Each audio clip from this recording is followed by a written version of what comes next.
Hey children, let's review parts per million and percent volume or percent mass within volume. Today, we're going to be talking about problems that deal with poo.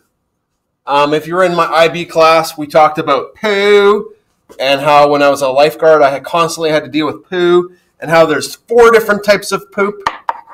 There's floaters, there's the bobbers, there's the sinkers, and then there's the disintegrators. Not in a room. That's the worst.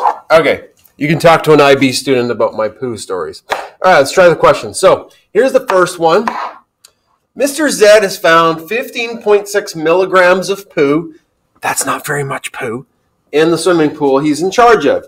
He takes a sample of water that is 100 milliliters in size from the swimming pool that contains 10,000 liters.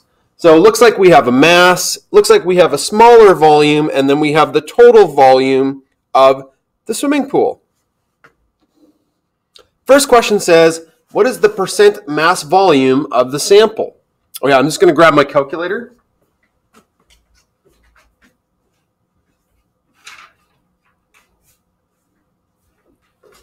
Sorry about that. Okay, so the formula for percentage is always solute.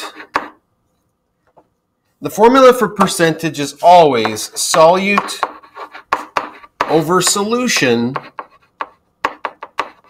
times 100. In this case, we're going to get a mass volume percentage. Now, the unit has to be the same. So what makes this question tricky is that the solute, the poo, is in milligrams. And milligrams and milliliters are not the same thing. So we have to scale the volume to the same as the milligrams in order to solve this problem. So if we were to go 15.6 milligrams over 100 milliliters times 100, that's not going to work because the milligram and the milliliter, unfortunately, aren't the same thing. A gram is equal to a milliliter, right? So that's kind of annoying. We can, because we're not too concerned about what unit is which, let's scale the milligram and let's just turn a milligram to a gram, so then this problem is going to work, okay? So there are in 15.6 milligrams, if we're going to convert that to a gram, there are 1,000 milligrams in a gram. So we have to divide to convert that into a gram. So 15.6 divided by 1,000, we get 0.0156 grams over 100 milliliters times 100. So we have to make the unit here. You guys can't see me pointing. We have to make the unit here and here the same. So that's what makes this question that I came up with a little bit trickier. When we figure this out and we divide it by 100 and then times by 100, which is effectively not doing anything, we get a percentage of 0.0156%. Okay, so not as much as you would have thought. Now, had I been a nice guy and changed this to grams, then you could have just went 15.6 grams over 100 milliliters and you'd be done with it. But I didn't. Just to illustrate that in percentage problems, the unit here has to be the same as the unit here. Okay, let's move on to the next question. The next question says,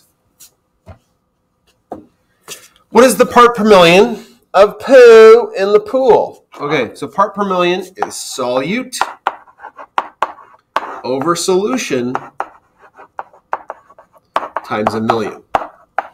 Now again, the unit on the top and the unit on the bottom have to be the same thing.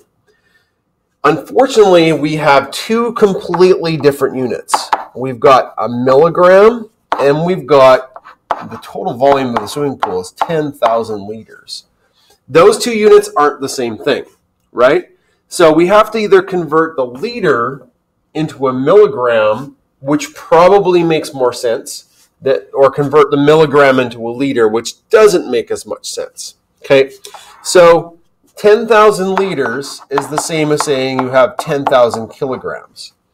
Now, if we times that by 1,000, we get, because there are 1,000 grams in a kilogram, but we're not to milligrams yet. And then if we go in 1 gram, there's 1,000 milligrams. Then we've scaled this up.